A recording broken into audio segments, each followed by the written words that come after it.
man. The fun continues on day 3 of Halfway to Halloween. And this, in my time of being able to do these kind of things, these media interviews, podcasts, con appearances, and hosting and such, there are interviews that you come away from and you were very excited about going into, and you come away from after the fact and you're like, damn, that was a really fun freaking time. And I think that this is going to be one of those times. So we have two really cool two really cool guests here to talk to us. And I should say three, because it's been really cool to reconnect with this guy on my podcast and then in his own panel that was on Friday. You can go back and watch right now. But the author of the authorized biography of Richard Elfman, Joshua Milliken, is a hell of an author in his own right. And he is coming back on today to help me moderate, manage, control, use any word to fill in the blank. But here he is. Here is Joshua Milliken coming on board. Oh, hey. You caught. I caught you green-handed. Oh my God! Hey, just edit this out. It's not like we're live streaming or anything. No, of course not. Sorry, my chair's a little squeaky too, so I'm gonna settle in and be on my best behavior. But yeah, thanks, Jimmy. Thanks for having me. I mean, God bless the state of California. And all the other states where recreational cannabis is legal. But thank you very much for allowing me to co-host. As you mentioned, I'm currently writing the authorized biography of Richard Elfman. I just want to clarify, it's not out there yet. So if people are like rushing to Amazon to Google it, it is a work in progress. But when you told me you would be interviewing Richard and his beautiful wife Anastasia, and asked if I'd like to be involved, of course I jumped at the chance. I had the absolute pleasure of meeting them before the pandemic. So I've known them a few years now. And I often describe them as like the real life Gomez and Morticia Addams. They really are ooky, spooky, kooky in the best possible ways. They are the most exotic, erotic couple I've ever met in my life. And as a biographer, I just feel like blessed to have made this connection. And I don't think there's another biographer in history who's had as much fun as I've had getting to know Richard and Anastasia. He's invited me into his home. He cooks for me. He's a primitive gourmet chef. You might want to ask him about that if there's time. And he's just opened up to me about all these amazing stories from his life, stories that I don't think have ever really been shared before. And I just feel really honored to be his ambassador. And you guys will have to follow us and him and me to see how it develops, because the authorized biography of Richard Elfman is going to be extraordinary. I cannot wait to read it, but I also cannot wait to welcome Richard and Anastasia into our panel. Let's get this thing going. Hello, you two. How are you? So, there they are, Richard and Anastasia, coming to you halfway Halloween. We are so stoked. Definitely. Cheers.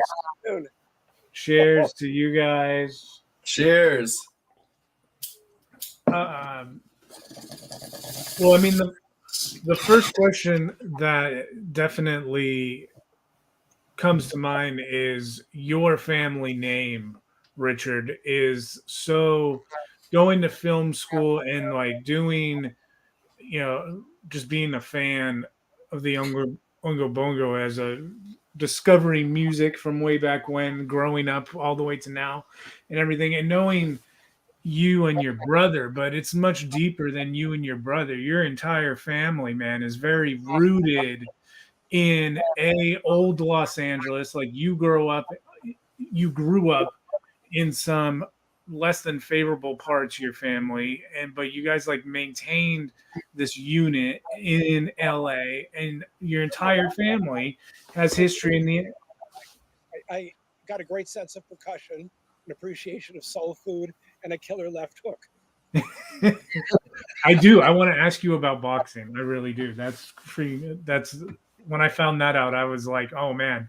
But the Two nose jobs. but to have the background that you do, your family has touched literally. It seems like every aspect of the entertainment arts. Like, what was that like growing up? Well, growing up, Danny had no interest in music. I got into Latin percussion when I was 15, but in the home, classical music, and our parents were both eventually teachers, and we didn't know my mom had it in her, but post age 50, she went on to publish 16 novels, 2 Emmys. Wow.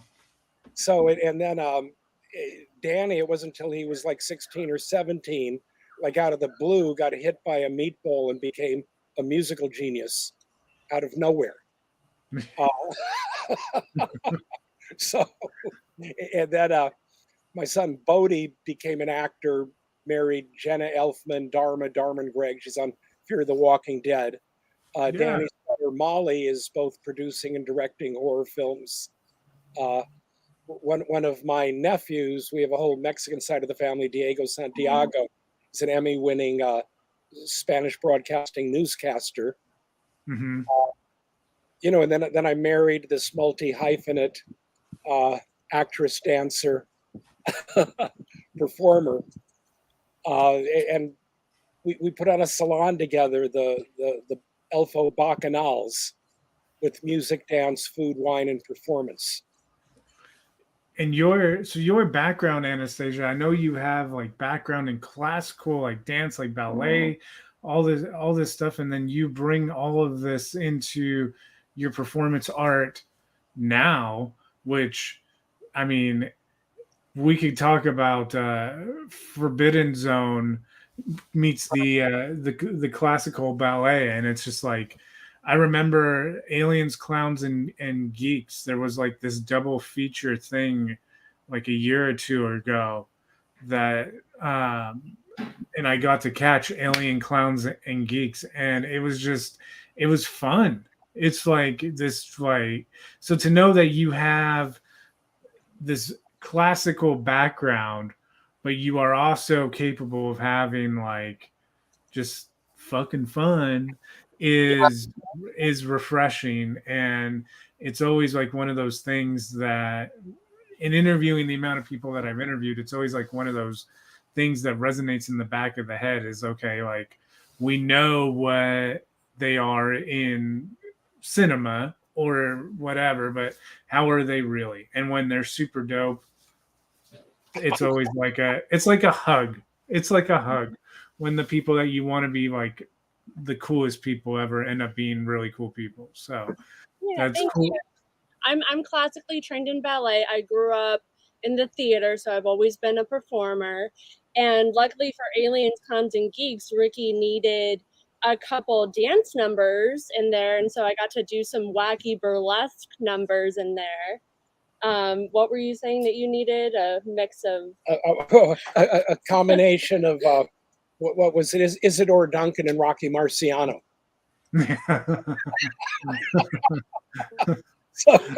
So it was like, yeah. I nailed it. Yeah. Well, by the way, wait till you see. We just shot a new feature, Bloody Bridget, that Anna does some amazing burlesque dancing in. It's both sublime and hilarious, and bloody and gory. I hope it's not too bloody and gory for you folks out there in Horrorland. With these, with this, I want to just take the time because they're starting to come in now. If you guys have questions or comments that you want Richard and Anastasia to see are answered, please shout them out however you are watching. And right now, Mark here is just saying you guys are a great combo, so we thank you, Mark. Christian, thank you for the music and the film. Forbidden Zone is one of my go-tos. That's awesome. Jay has a question. With Oingo Boingo doing such standout covers of Beatles, Beach Boys, and Kinks, was there any group's music that you felt was hands off, or did the group's music you wanted to do, or was there any group's music that you wanted to do, but you guys never got to cover? Okay, first of all, this is really for my brother Danny, but 99% of the Oingo Boingo music was written by Danny. And then once in a blue moon, he'd find something, he'd just some inspiration, but his covers are so different and so original. But anyway, I mean, the kids, I'm so lucky that my little brother turned out to be Mozart Jr. You know, I mean, he just did a few covers, and I love them. You really got me now. Yeah, the fact to go on tour, back in the height and play some of the shows that you guys did get to play, like the scene back then, just doing like venue to venue, like had to be a wild time. They're all wild times. Well, if I can interject, when Richard was part of Mystic Knights of the Oingo Boingo, you couldn't contain that band to a single theater or a single strip, a Sunset Strip. Mystic Knights of the Oingo Boingo were kind of like a pop-up experience, is what you'd call it right now, around Venice, where they would, stop traffic, literally putting on these shows, getting arrested sometimes, and there was really just nothing like it. Well, actually, we performed in theaters as well, but we did a lot of street stuff to publicize it and just to have raucous, good fun. We like to stir things up. Actually, I cut my teeth stirring things up in downtown Tehran just before the revolution. You should have seen some excitement. I'm not joking. You'll read about it in Josh's biography. Yeah, you will. As you can tell, Jimmy and everyone watching, I've told Richard this. He kind of like speaks in punchlines, man. He tells you a whole story in one line, and you're just kind of like left like stunned. I helped unpack a lot of this, and from his beginnings with a theater troupe in France, going on tour to Tehran, during the Argo era, real political unrest. We really unpack a lot of these crazy times, that Richard has. Those boys up down there. Well, something that definitely just happened with the downtown Tehran comment, like, because I knew 100% that was like a delivered like a punchline, but I could tell he was dead serious. But there is one question I would like to answer, because before I went back and studied film, I had a degree in theater. So you, Anastasia, background live, ballet, live performance. Richard, you in live performing and theater background. What was it? And we can start with Anastasia and then go to Richard. What was it that you guys did in your life, or where were you, that made you kind of go from live entertainment, whether it be musical, theater, dancing, and then want to get into film? Was it something that you always wanted to eventually get into, and you just kind of like had in the back of your head, eventually I want to transition into film? Or was it something that like just like a situation came along? How did you guys make your way into the film industry? You go first, honey. I don't know. I would say I love doing anything and everything creative when an opportunity comes up, and if it resonates with me, and if I, enjoy the project and believe in the project, I'm going to do it. So if it's theater or live performance or, film, I'm going to do it. So. Well, my thing was more circuitous.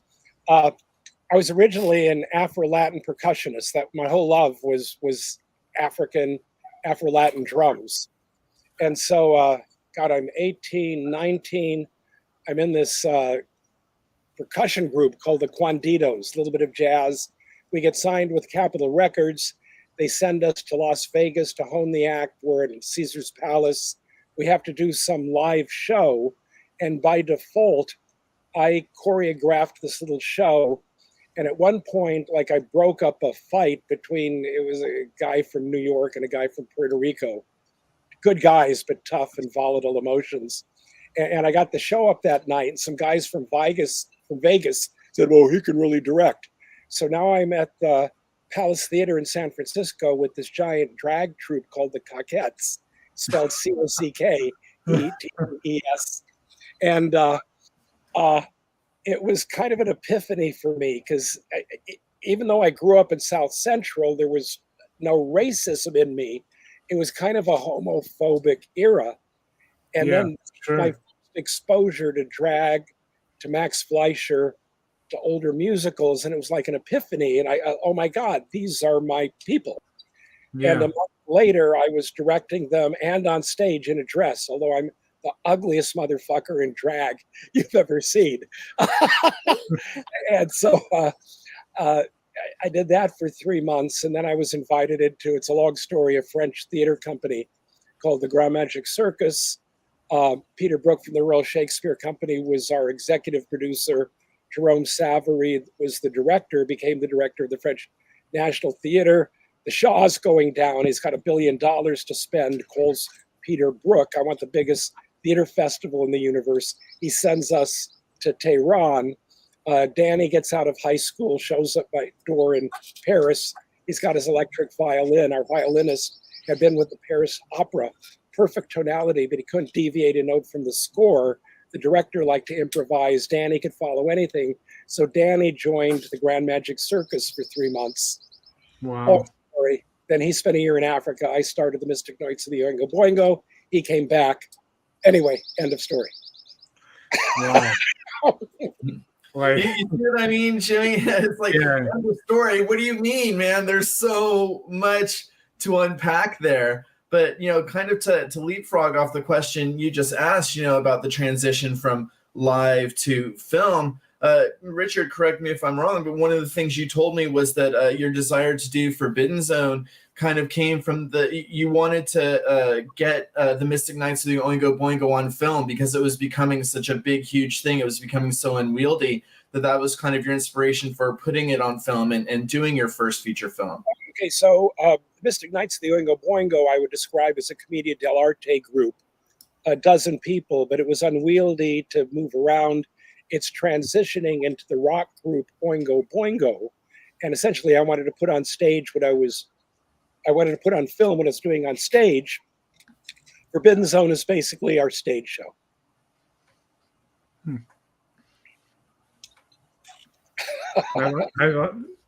I think like that. I like that a lot. I like I like those kind of things that can transition into different mediums. My buddy Andrew, he messes around a lot with physical art, but he always has a thing for like these projections. So all the art installations that he loves working on or doing of his own are very physical. You can walk up to it and touch it, but in the same time, he does like digital stuff. So the fact that you look at Forbidden Zone as this digital representation cinematically of your stage show, I think that's pretty rad.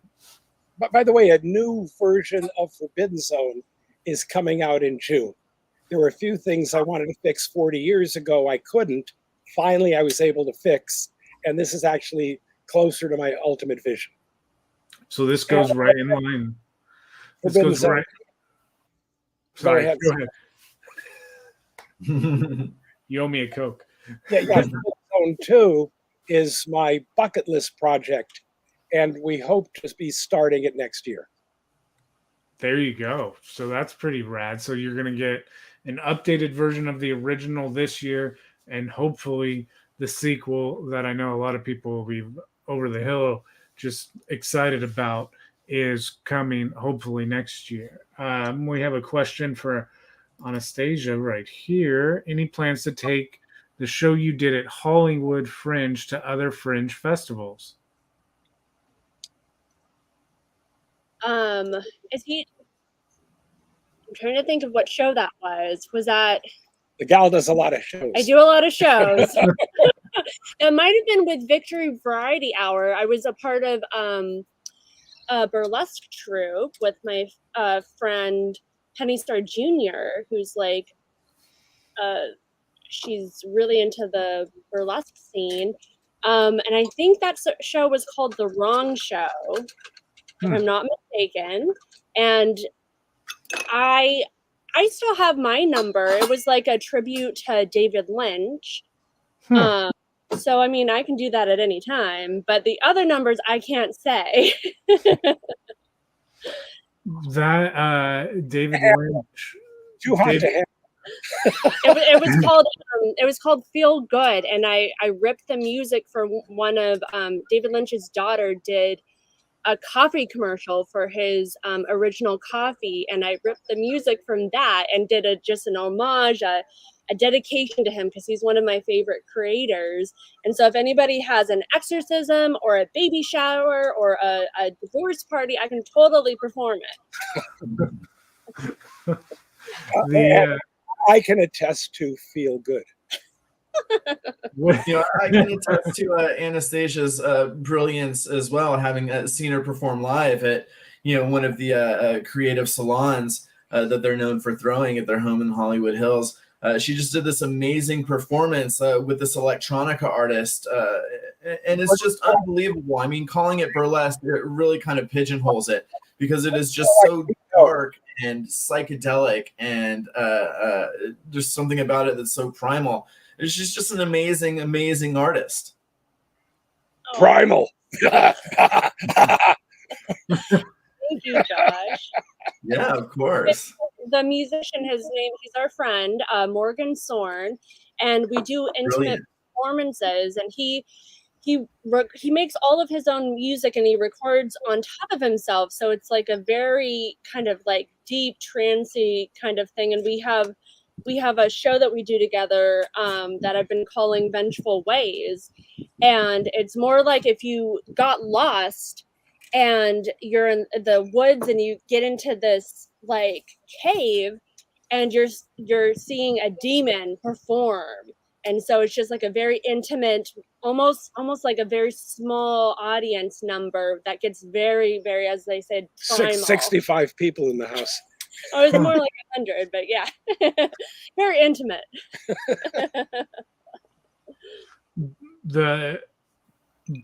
My favorite live theater shows were like that, though. Like they literally, like, you get a theater that only holds like 100-ish to 150 people, and then the more that they are like right up in your face, and they like go out into the alleyway and all that stuff. I love that about the small theater scene.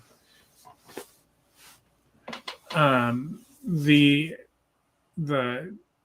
film that you guys are posting a lot of very cool imagery from to promote, Bloody Bridget. This film is BloodyBridget.com. This film, like, R-rated. definitely like has like the indie horror scene very, very excited. Like the people who know you guys, who have followed you guys, like the posters and the still shots, even the behind the scenes stuff that you guys have shared out there. Like it seems like the excitement around this thing is growing faster and faster. So tell me, man, like tell me about Bloody Bridget. Okay. I'm into Afro-Latin percussion. And in Haiti, the voodoo deity of God and death and all that is Baron Samedi.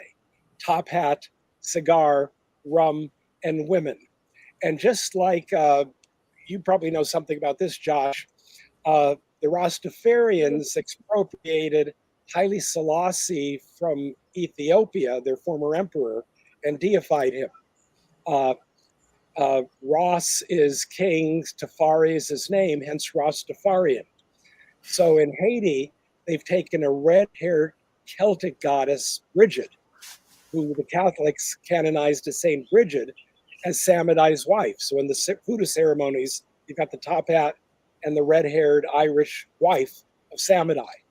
So in Bloody Bridget, the wife is missing. Samudai's looking for her and mistakes a red-haired burlesque dancer at a Van Nuys dive for his wife. And he empowers her as a voodoo vampire. Well, what is that?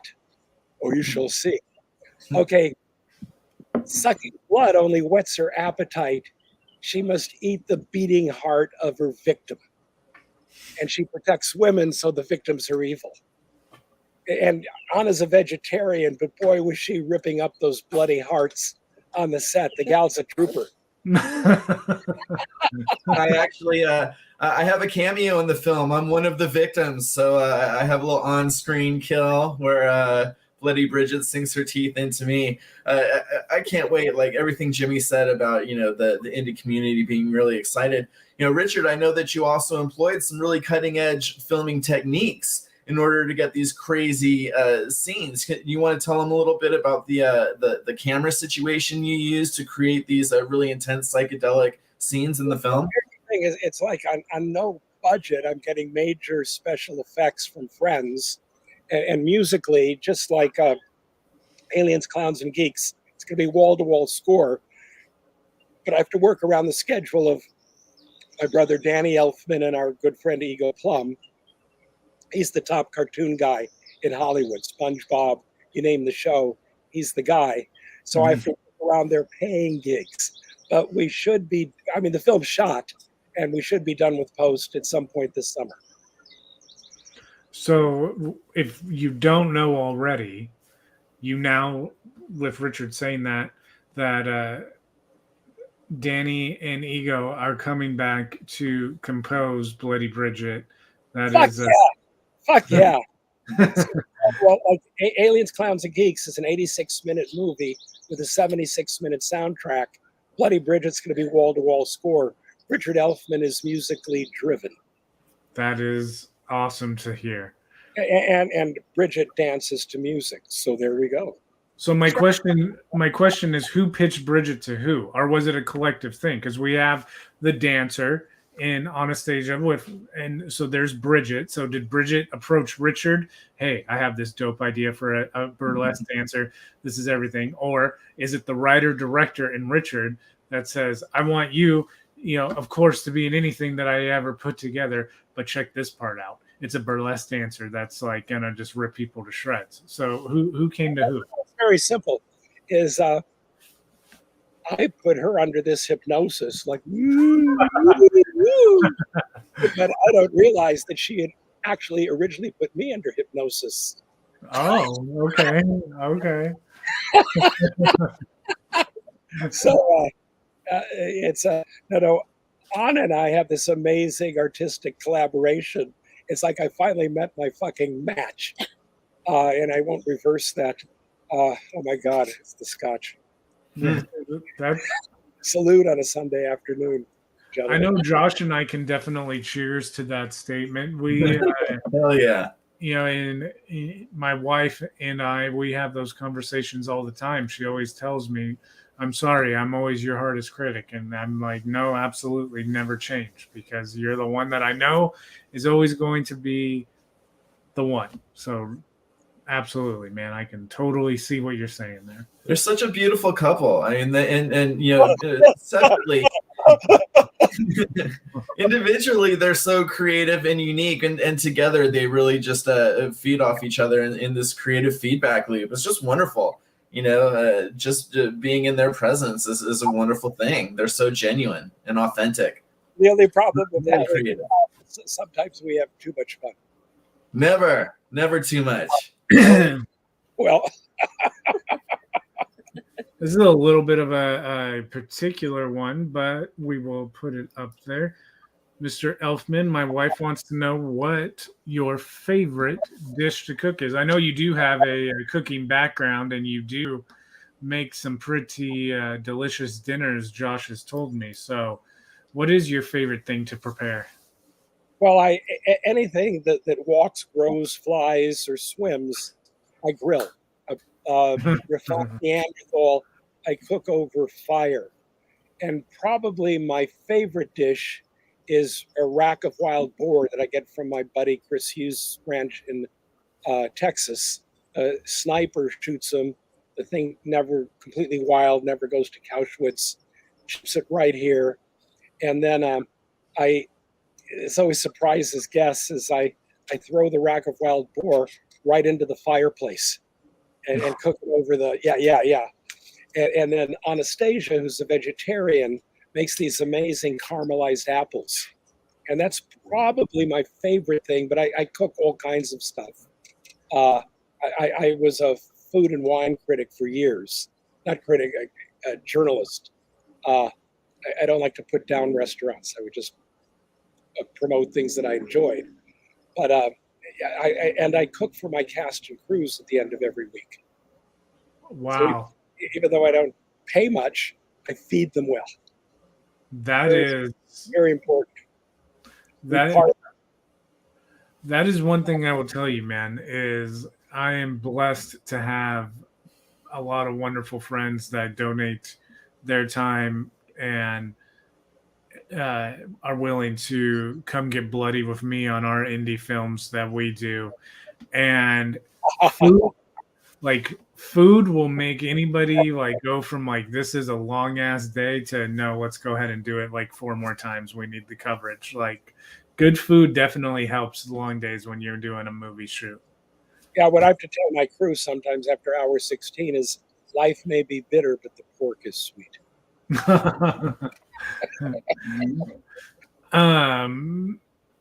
Do you guys have a preferred way? I know you said that you put it over the fireplace or anything, but just because, again, we have kind of mentioned to each other, Josh and I, about Josh has really talked dude, some of the stuff he makes. Do you have a preferred grill or smoker or anything, or is it all just you had it built the way exactly you want it? No, I get a one of these big barrel grills from Texas, and then in my fireplace I burn oak and mesquite and hardwoods. And it's always great theater where you're sitting around the table and then you just throw the big chunk of meat right into the fireplace, and they don't understand it until I bring it off perfectly succulent. Just to help him set the scene a little more, people might not realize he's talking about outside. He has this rooftop deck, and the fireplace is an outdoor fireplace, but it's a real fireplace. So, real just, fire. But he's also got his grill ready to go right there. But yeah, he brings out this, chunk of meat, whether it's a steak or a rack, and he just throws it into the fireplace. And there, it just makes your eyes bug out of your head. It gets that real char on it, and then he pulls it from there and he'll finish it off in the grill. And he's got all these sometimes high tech, gear. He'll put these electrodes in it, and they're connected to an app on his phone, and he's monitoring the exact inner temperature versus outer temperature. It's such a crazy mix of primitive and sophisticated, and the end result is just amazing. Primitive, sophisticated. Yes, Josh, thank you. This comment right here says it all. I need some Elfman BBQ. You do more than you know. Hey, Brian, come on down to Los Angeles, and I will show you, sir. Just yes. What do you guys? What would you say, both of you, is your top influential movies in the world of sci-fi horror thriller, within the vein? What would you say? Doesn't necessarily have to be the top 3, but I know there's usually always more than one. So what would you guys say were some of the things that you have evolved from kid horror fan to adult horror filmmaker? Well, I remember I'm older than some of you, although that fucking portrait in my basement is aging and aging and aging. But as a kid, I remember seeing the original Haunting, the 1960 Haunting. Oh, God. It scared the fuck out of me. Psycho scared the fuck out of me. Anna's a radical David Lynch fan. And who else, baby? I love David Lynch's Lost Highway, of course. Hmm. I love Death Becomes Her. That's one of my favorites. Really underrated. It's all of the acting is so nuanced, and the comedy in The Body. Are you kidding? It's Like, a legitimate body horror in it. Yeah, what a no, great film. we were just watching The Fifth Element with our daughter yesterday, and Bruce Willis was in there, and I was like, I always try to tell her who different actors are and where she might have seen them and where the overlap is.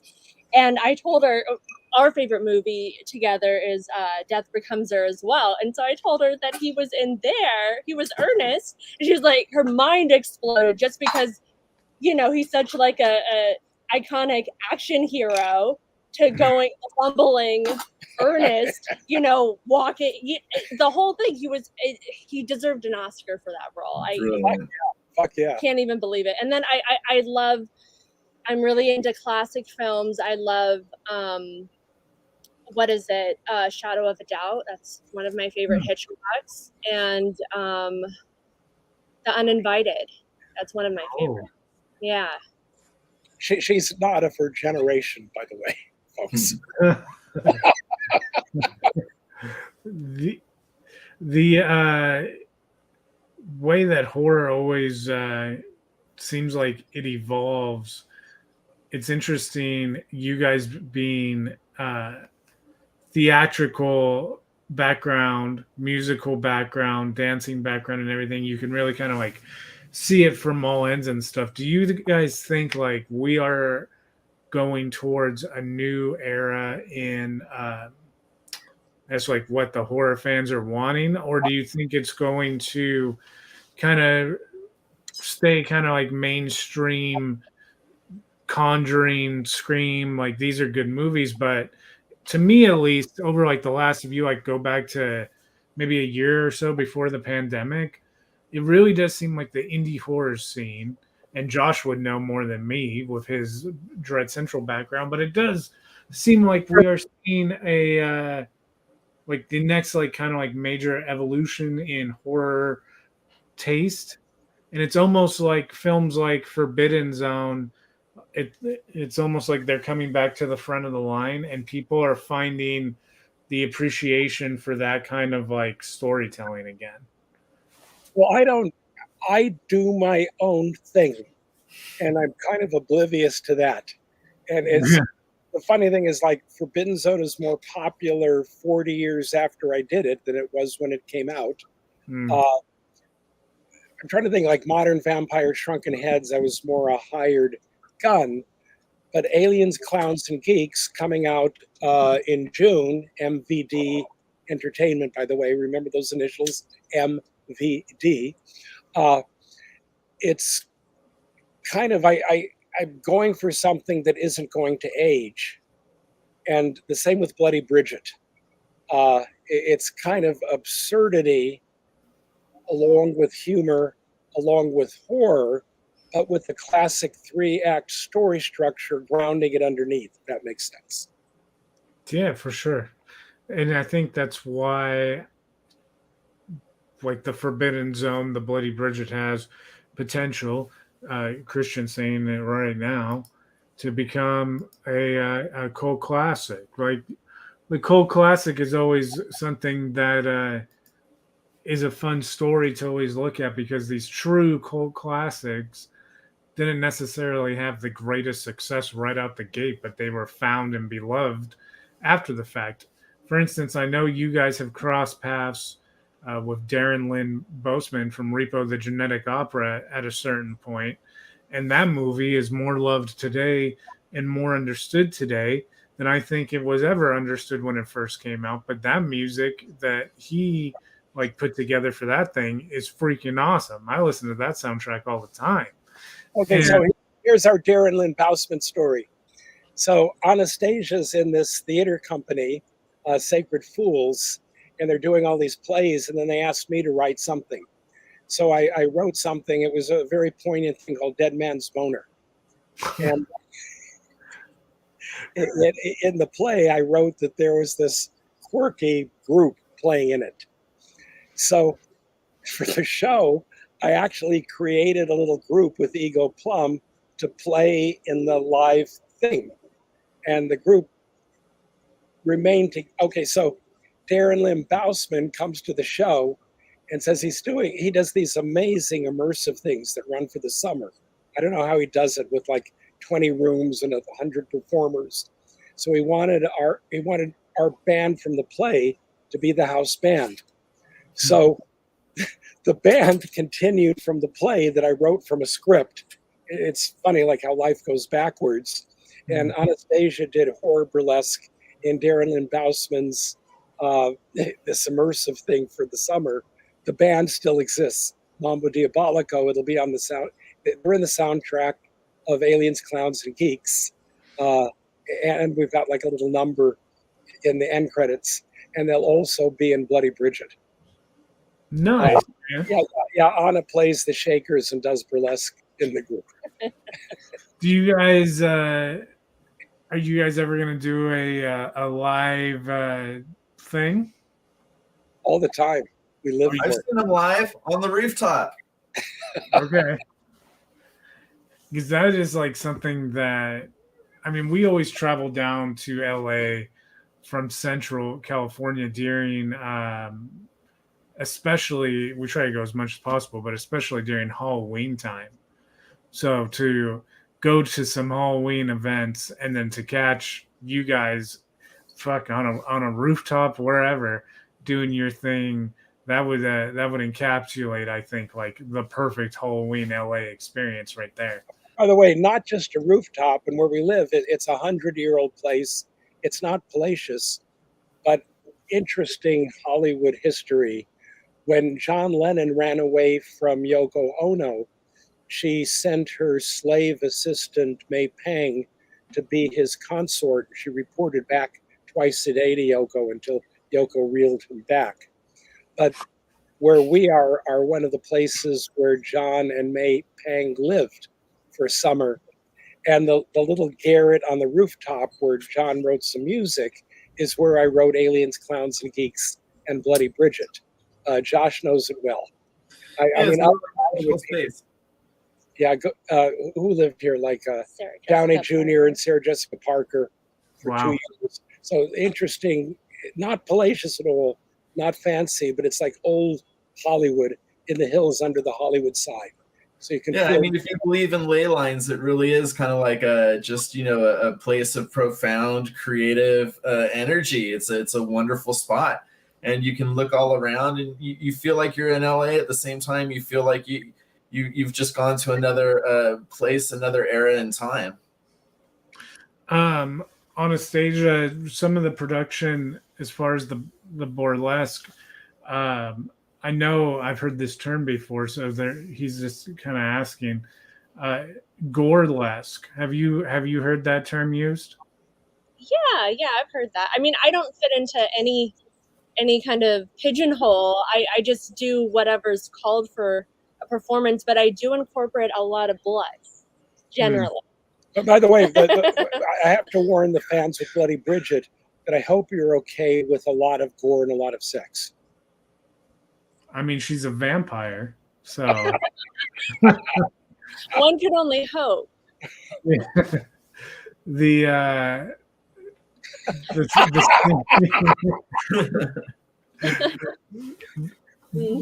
With this, because you guys have mentioned Bloody Bridget too. So did you guys already start on the second one, or are you going along with Forbidden Zone 2? Okay. Right now we're finishing Bloody Bridget. If my brother and Ego weren't so successful, I'd have it quicker, but I have to work around their paying acts. But then it's going to be Bloody Bridget 2, and then my bucket list film is Forbidden Zone 2. That's pretty rad. That Forbidden Zone 2 on the horizon. That's a dope. Yeah, Danny's already written some music for it. It's all I need is a few more bucks. I did this fundraiser at Indiegogo. I raised a lot of money, and it turns out just clearing the music rights would have been like I raised $100,000. The music rights for the old music was over $200,000. But anyway, that's life, and it's going to happen. You know, it's interesting to see because you guys kindly accepted my Facebook request, and so I saw you. We were at the same show back in October last year, and I remember being at that show thinking, I wonder if Richard and Anastasia are here because this is kind of a big deal. When Danny did the Nightmare Before Christmas concert in the soccer stadium. Oh yeah. Oh, the Bank of California, right? Yeah. And I just saw pictures of you guys going and seeing him perform at Coachella, which that set was wild in itself. Unbelievable. Unfucking believable. But can you share some like Danny Elfman writing his music, you guys from even if it's like growing up or as adults or whatever, what is it? You have like a fun Danny story that you can share?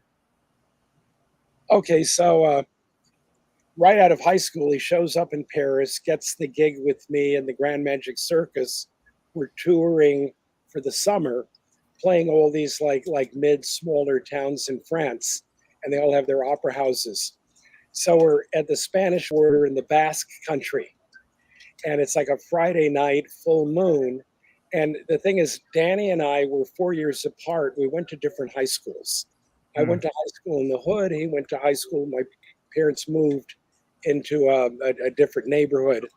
The kid's got balls. He spent a year in Africa, going from the West Coast to the East Coast, no money, but he's never been in a fight. I've had more than my share.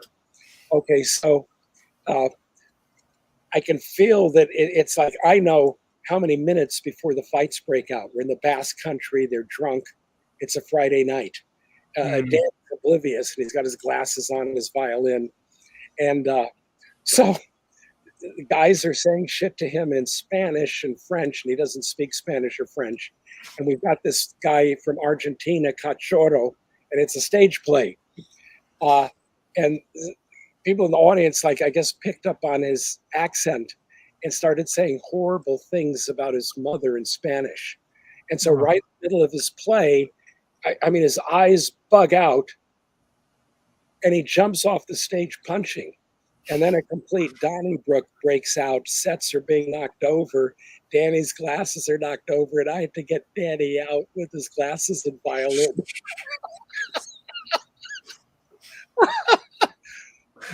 Anyway, okay. The next night of the show, like, people have black eyes and sets. Oh no! Yeah. Anyway, that is like a true scene out of a film. Like, I can totally see the setup, the shots of the fight at the theater, and the cast walking back for the show the day. Stage. It was like, you don't insult some Argentine guy about his mother. Guaranteed the dude that he jumped on top of pooped and peed a little bit.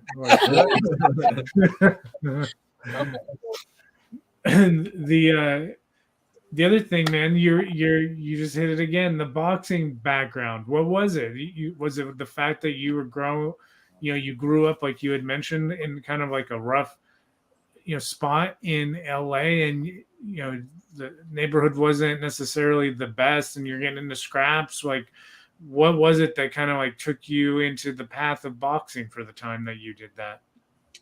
I won't go into the whole story. You'll have to read it in Josh's biography. But in a nutshell, first of all, I'm not violent, and I'm basically the guy who breaks up a fight, not gets into the fight. I can turn another cheek. And the fights I had in my errant youth were usually like peer-driven, not something from my heart.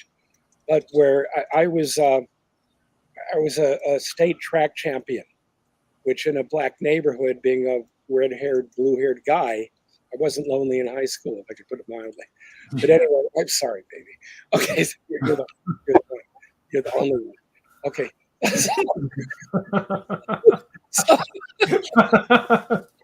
So okay, but anyway, where some kids could put a basketball through a hoop or hit a bat and knock a ball out of the park. My skill is if I hit a guy on the chin, he'd fall down.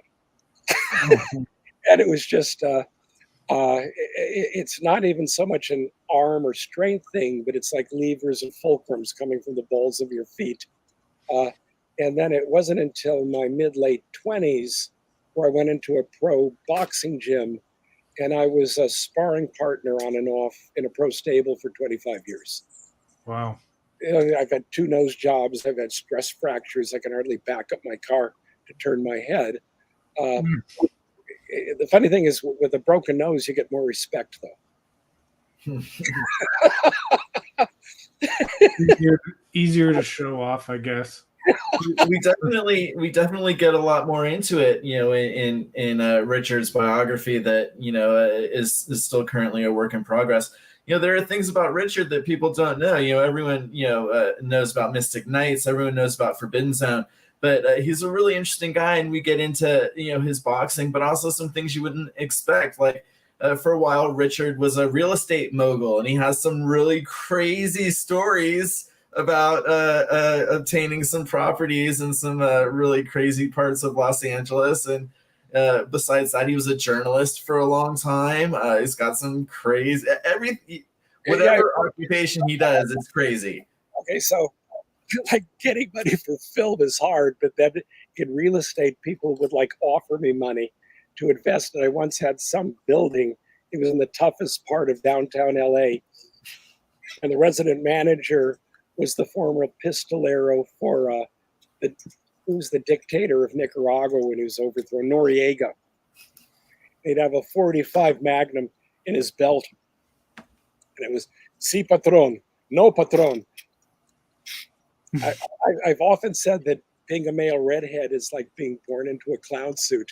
And we have to cherish the moments where we come off like slightly cool. And that was one of the moments where I was like, cool. I pulled so many of these stories out of him over our time together, over our semi-weekly sessions. There are so many of these crazy stories that you're going to read about when Tales from the Forbidden Zone working title is finally assembled. It's going to be a really great expose of a really interesting life. And he's got so much coming up, too, that, obviously his story is going to keep going with Bloody Bridget 2 and Forbidden Zone 2 and whatever else comes his way. Well, yeah, and, as people are saying, Charlie said, I want to party with this group. And Ashley saying, yes, absolutely. That kind of is a good note as we kind of round third towards home here is what was it how did you guys come across each other? You, Richard and Josh, how did you guys kind of find each other and knew that Josh was the one that you wanted to pen this thing, Richard? Well, I was being whipped in the town square, and Esmeralda gave me water.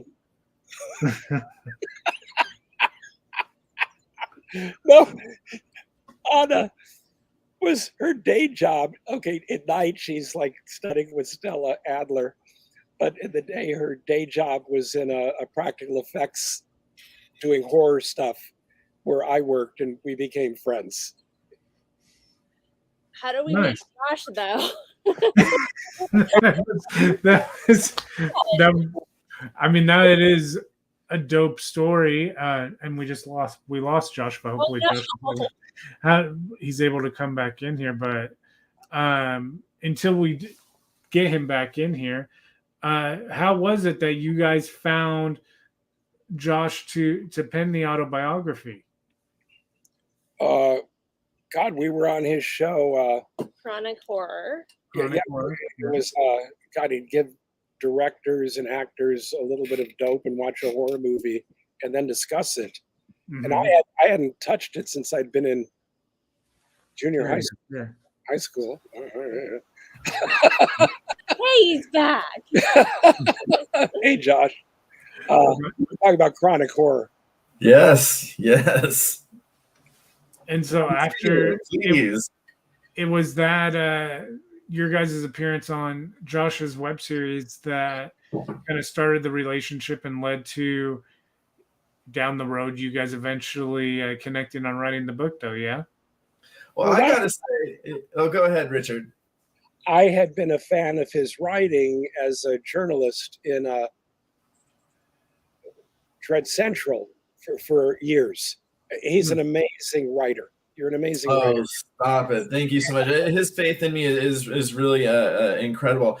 But yeah, I mean, I've often said that a real great way to jumpstart an authentic friendship is to get high with someone. And Richard, despite what you might think, looking at this zany guy, he doesn't have a lot of experience with drugs, you know. But I show up at his place one day, and you know, of course, I've got a little something in my backpack, and he decides to indulge with me.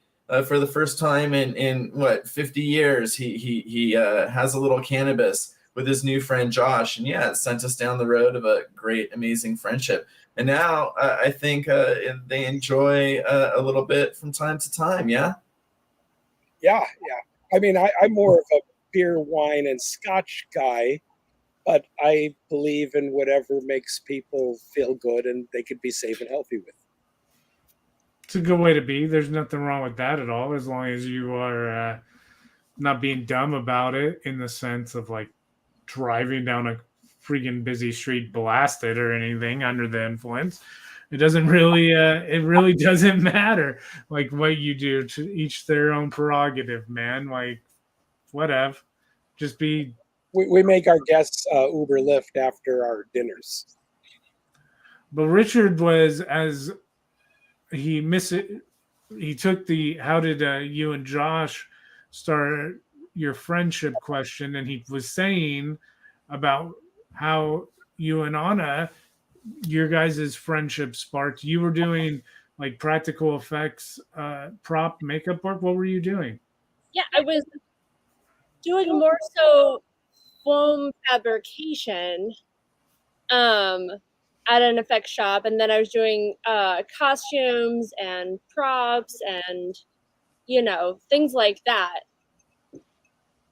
So that's what I was doing when I met Rick. That's dope because the film program that we go through, they literally made us like spend a month. Each class was a month, and it was this accelerated thing to our BAs, and we spent like a month in each department. And so for a month, it was literally centered around like, you are the prop master of like, what are the prop masters like main like tasks and yada yada and stuff. So to be in any department, like people who don't know anything about film production at all are usually the harshest critics of a film, I think. And it's like, you don't understand, like when you sit there and you say this movie sucks, like the levels of people you're just kind of spitting in the face of. Like you're spitting in the face of the dude who's like running and getting coffee for people. You're spitting in the face of the dude who's putting the blood on the telephone. Like, so if something is horrible, we usually don't even like try to talk about it. It's kind of like how you said about the food, Richard. By the way, I've got to give a shout out to Troy Knierim Soda Effects, who shared the house where she was working. But he does all of my special effects in Bloody Bridget. He gave us when Bridget rips the heart out of the first, she opens the chest so the victim can see the beating heart. And you see pump, pump, pump. And my brother Danny and Ego are going to hit the beats with the pump, pump, pump. Way to Roy Knierim Soda Effects deliver for us. And Anna, the trooper that she is, would eat it with her teeth. Like, oh God, it's so bloody and gory and sexy. What was it made out of? Was it like gelatin or what? What are you biting into all these times? It was like foam and latex, I think. Damn, you are a trooper. Yeah, it was like a little mic. Like you end up, they would score it right so that I had something to kind of bite into, and then with the vampire teeth that weren't really in there that well, so I would get like these micro pieces of foam everywhere and try not to like vomit on during a take. It was intense, but we got the shot. She's at least a pig heart. boxed with a broken thumb. She's done ballet with a broken toe. This is a trooper, no complaints. Sometimes even she'd have to go throw up off set, come right back, don't tell anybody, ready for the next take.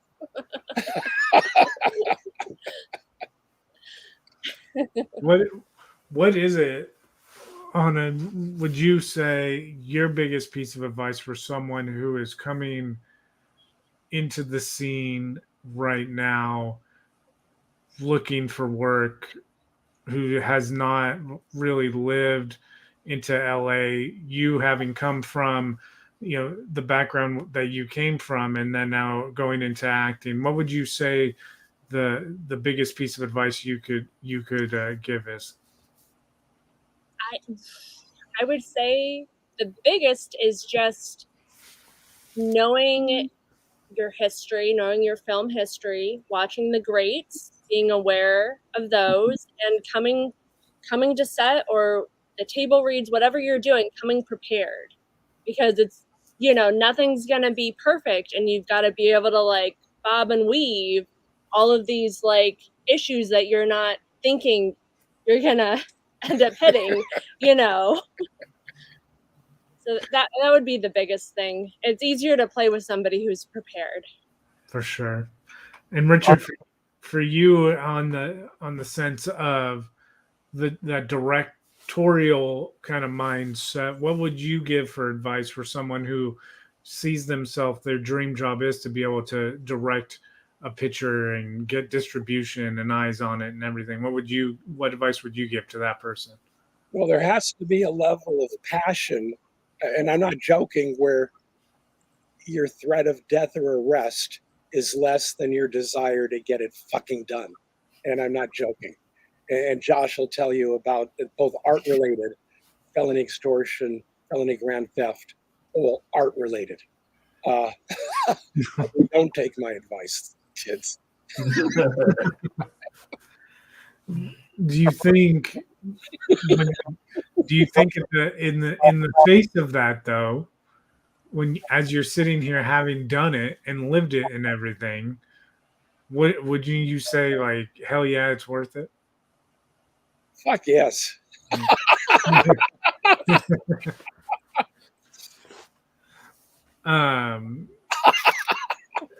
man's lived an incredibly interesting life, man. We'd all be lucky to live the kind of fulfilling, charmed, crazy existence that this man has lived. Well, I've got to tell you, that fucking portrait in the basement is getting older and older, but I'm fucking not, and I'm not done yet. That's, dude, that you gotta love. I want to say, well, it's just like you gotta love him even more for that right there, because we literally had like a discussion about that, like with the age, 38, and we were literally talking about that, like we ain't like no type of a thing, like we ain't done yet, we got tons of shit, blah blah blah. So that to hear him say that, and you got to have a passion. You've got to have a passion for what you do. A passion greater than your physical comfort, a greater than your your physical safety, and that's the level of passion you need. And if you don't have that level of passion, find something safer. But for those of you who have the passion, fucking go for it. Go for it. Don't take no. However many failures you have, you get off the floor of the ring and you get up and you dust off your chin and you jump back again. Go for it.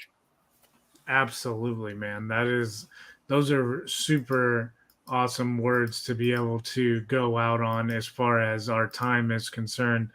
And the fact of the matter of how much fun this was, yeah, Jason, 100% correct on the go for it. But everybody's starting to come in. Man, I thank you guys, all three of you, so much for spending the time with us to talk about your guys' careers. Josh, how you guys have connected. Where can everybody, before we take off, know how to keep tabs on what you guys have got going on? I'm running out of room on Facebook, and I'm not really on Instagram or the others. So hit me up on Twitter. It's at Josh_Millican, Millican. Follow me there. I got another project on the front burner right now, but pretty soon it's going to be all about Tales from the Forbidden Zone. Got some great preliminary stuff. Richard and I have just an amazing thing in the works that we can't wait to share with y'all. So follow me on Twitter. And I've got to say, Forbidden Zone Director's Cut, Aliens, Clowns, and Geeks, both coming out in June. MVD Entertainment and Bloody Bridget. You can go to bloodybridget.com and see some wild stuff right now. Awesome. And I'll see you, my friend, at a barbecue up in the Hollywood Hills. If you, how many? It's not that far from Modesto. It can, no, I would definitely make a trip up, or I should say down, to go up those hills to have barbecue with you, man. But Anastasia, before we take off, everybody was saying on here that you are streaming in a movie. I don't know why it's not letting me show it on. There it goes. You are streaming in The Scout, available June 7th and streaming now. So that is something that fans of you can definitely check out. I know I will. And but where can everybody check out what you have got going on? All the teases that you've been posting in your Bloody Bridget garb have been pretty fantastic. So. Oh, thank you. Yes, so that's our friend Mike Callio. He wrote and directed that film, The Scout, that just was released. And so check that out because it's available, I think, everywhere, streaming, Amazon, all of that stuff. I play a fun character there. And then for my stuff, we're both on Instagram and Facebook, and all of the films have their own Instagrams and Facebook. I'm Dahlia Demont on Instagram, and then he's Richard Elfman, and then Anastasia Elfman on Facebook, and Richard Elfman on Facebook as well. Dahlia Demont's her burlesque name. Yeah, it's my stage name. Right on. Well, man, I thank you guys again for taking the time out of your day to talk to us. I thank you, Josh, for co-moderating this thing with me. Hey, it is my honor and privilege, man. Thanks for having me. And I thank everybody who took the time to watch, comment, interact with us along the way. Look these guys up. Stay tuned to see what they got going on. Stay tuned for everything we have coming up next on our Halfway to Halloween event. Yay.